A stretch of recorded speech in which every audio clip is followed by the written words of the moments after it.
on the beat.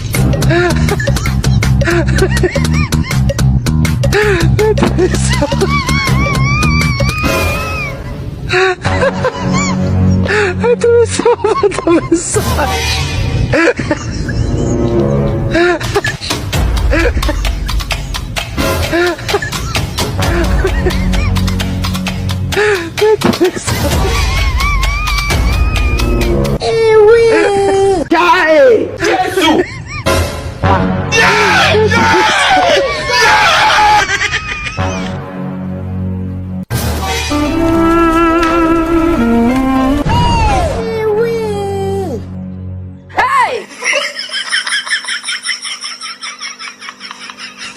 Think say they white. Hey!